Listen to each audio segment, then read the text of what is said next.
Hello. Hello, good people. Hello, hello, hello. Hi. Welcome, welcome, welcome. So I'm just going to take a moment so that everyone who turned their notifications on can come on in the room and get settled, and, there won't be anything left out. First, I want to just say thank you to everybody for clicking on setting your notification. Thank you for joining this live. And also, thank you for your love and support over the years, okay? You guys have been riding with me for quite a minute. I'm not going to take too long, you know what I'm saying? I'm not going to take too much of your time today. To be honest with you, I'm quite nervous to have this conversation with you. It's definitely something that I was trying to avoid. I didn't want to talk about. And not because of anything for me, just because there's a bigger picture, there's a bigger issue here that I just didn't want to touch upon or have exposed. But anyway, here we are. And I love you guys. Hello, I see you all in the comments. Thank you. I'm not necessarily going to be reading the comments or answering questions. I'm just going to talk to you and just kind of clear up some things that I felt need to be cleared up. So you guys know, on Housewives of Atlanta, we take part in a lot of different things. You know what I'm saying? We have drama, we have ups and downs, we have family, we have relationship with the girls, and then we have other issues and causes that we bring to the show that mean a lot to us. And for me, on Real Housewives of Atlanta, bringing Black Lives Matter to the show has meant a lot to me, in a way that I just felt like our show needed to mirror what was happening in our real life. A lot of people were dealing with the social injustice and seeing our Black people being killed, and I just felt like, well, that should be mirrored on a show that is called a reality show. It should actually show what we're going through. That will be the proper and responsible thing to do. So with that being said, that comes with a certain level of responsibility when you do something like that. And for me, I know y'all have noticed this season, I really don't take a lot of part in the tweeting back and forth with the reads and the Instagram comments back and forth. Listen, it's hard because I'm human, and if someone's saying something about you, then you naturally want to easily respond to it in your phone. But I have really tried to just keep it on the show. That's where I get paid to do it, and I'm going to do it on the show, okay? When I leave from filming, I have a whole lot of other life to live. I'm a mommy. I have a family. I have, criminal justice work that I'm doing, and I have a whole career, other jobs, etc. Y'all know this, right? So why do I want to continue that type of negativity or drama or whatever? That's just my personal choice. I know that you guys love that a lot of the ladies tweet and, get at each other and read each other. I enjoy it too, okay? Have in the past. It's just been, for me, this year, it just did not align with me needing to use my energy for other things. So I didn't take part in it. With that being said, there were still a lot of things that were being talked about that I felt I should have commented on, but I was like, I'm not going to comment on it. I'm not going to say anything, okay?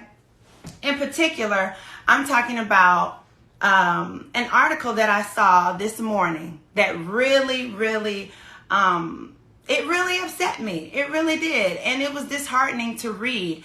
There's an article there's an article that was done on all of the Bravo celebrities and kind of, opening that veil on Bravo. And they spoke with some of the cast members, and they spoke with some of the Bravo execs. And they, basically were talking about, things that you all don't know yet, right? So one of the conversations that was had into it, y'all know I talk a lot, talking about just get to it. Y'all know I like to talk, okay? And I need you to really understand what I'm saying. So this isn't a reedy conversation today. This isn't a rushed conversation, but I will get to the point. So anyway, in the article, Kandi and Kenya I believe Kenya was the person who brought up in the article my involvement with Black Lives Matter. Okay? The article is vulture.com. Anyway, in the article, I'm sure you guys have seen online where Kenya, she's been questioning my activism. She's been having some things to say. Her opinion, okay? All her opinion. It is what it is. You know what I mean? You're not going to be able to please everyone. You know, everybody doesn't know your heart. I've never had a sit-down conversation with her about why my efforts are what they are in concerning criminal justice and Black Lives Matter. So however she feels, it's cool with me. Honestly, it really is cool with me. The reason I'm bringing this up is because there are some things that are in this article that are said to be facts, and they are not facts.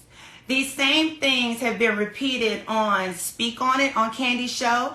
These same things have been repeated by Kenya on various outlets where they say there is a scene that was deleted, edited out, or not aired on Bravo because I asked for it to be taken out, right?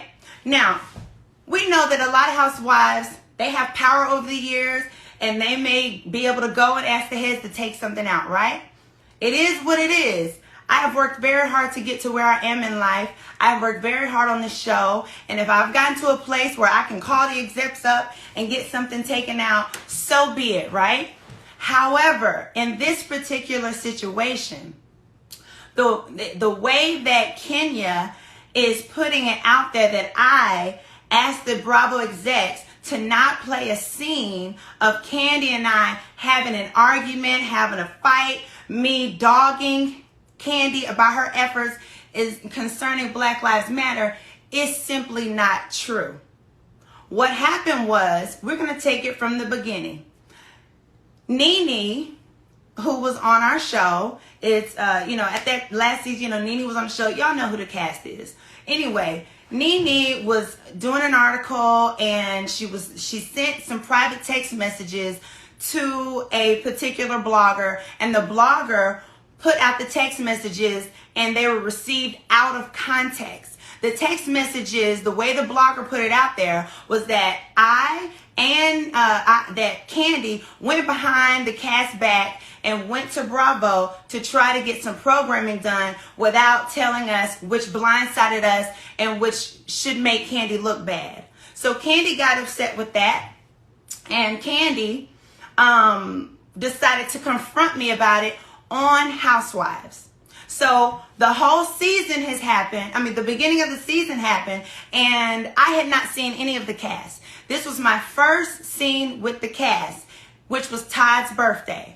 I walked into Todd's birthday, and I was told Kandi wanted to question me about something. And I said, okay, that's fine. I haven't done anything. Happy to answer any of her questions. As soon as I walked into the party, Kandi wanted to ask me about these texts. There are some texts out there that, you're talking about what I was trying to get done for Black Lives Matter, etc. We were having a decent conversation. It was nothing to be upset about. And I thought, okay, this is fine because I have the text messages to prove that I never dogged you out. I've been fully supportive of you, Kandi, in Black Lives Matter. And whatever you're doing for our people, I love it. I'm right here for you. So anyway, the scene continues. Kenya comes over. It turns into an argument.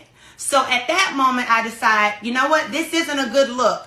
We as Black women should not be arguing on this show about Black Lives Matter. That is not what we need to do. I know we have done things in the past that other Black women have said, you shouldn't do this, you shouldn't do that. But to me, I register that as real life. If you have real life drama with a woman, you have real life drama. However, when it came to Black Lives Matter, I have a certain responsibility. All of us Black women on this show who are wanting to use our platform for these families who don't have the voice that we have.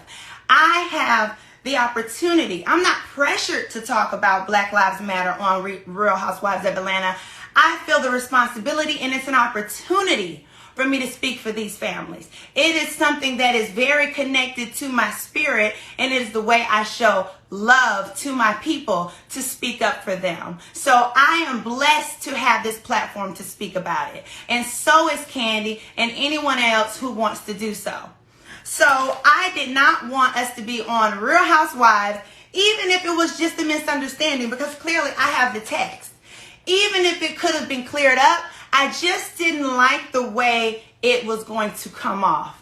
Because you know, I don't have power over editing. Nobody does. So at the end of the day, if they decide to chop it up, or maybe it just didn't show right, and I didn't want the narrative to be out there that black women on the Real Housewives of Atlanta, instead of being responsible, doing something for the community and being effective, instead we're on there arguing about what Kandi did or what Porsha didn't do or what Nene didn't do. Okay? So I went to Bravo. They decided, after I explained everything to them, that they've agreed, you know what? I don't think that will be a good look. That is not the purpose we want in showing the black experience and what you guys are going through with Black Lives Matter. So they decided that they did not want to air that, period. And it was done. After that scene, I text Kandi. And I said, I asked her, we had a conversation on the phone, and then we text, right? And the whole point of me reaching out to her, or her reaching out to me, was so we could clear it up, right? Because what I didn't want was another person of such influence like Kandi, right, to think that I would dare not respect what she's doing for black people, that I was trying to hinder it, that I'm jealous of it, that I wanted to be bigger than it. I wanted her to understand that we're sisters in this. We're more powerful together, Kandi. And that is why we had a conversation through text. In this conversation, she showed me what happened with Nene, the blogger, etc. She explained to me why she was upset, which I respected. And I was like, okay, I get it. I get why you're upset. I said, but this is the perfect opportunity for me to explain to you what actually happened. Because I don't want you to think that anything messy was going on with your name at all. So this is me clearing it up with Kandi. So she went on to tell me what the texts were, that she was upset. It pissed her off. She said she was pissed off, honestly, because she didn't think that her reaching out to the network without telling us was, going to upset us. And I was there to let her know that it wasn't about you upsetting us. It was about the fact that we just simply wanted to do it as a collective. Because at that moment, we had not talked to anyone from the network whatsoever, and the world is going haywire, and we wanted our company to represent black folks, period. That's what it was. So I explained to her what the text was. I repeated that, listen, I understand that you already sent in a request. I don't want to go behind you, because if I go behind you, or any of us girls go and ask the same thing, now you got confusion. And anytime you're in a movement, everybody has to be speaking the same thing. And so once she told me that she had already reached out, we felt like, okay, fine, let's leave it alone. So then I told Nene, Marlo, and Tanya, I said, let's pivot. Since Kandi has already talked to the executives, let's just deal with getting money. Let's have them do a donation. That's it. Let's just have them do a donation, because we didn't want to undercut. We didn't want to send the same ask whatsoever. Someone said, I'm lost. What's this about? I guess you just joined. Anyway, this is about well, you can go back and look at the live later. But anyway, I sent her the text. So we're going to look at these texts. The reason why I am going through this, and this is the last time I will talk about it, the only time I will talk about it, is because now it's in an article, Food Vulture, that Bravo participated in, that Kandi and all the housewives and everybody, it's a big article, right? So it carries some weight, and it's said to be credible. And I want to make sure that the credibility is upheld, so I'm speaking and defending myself.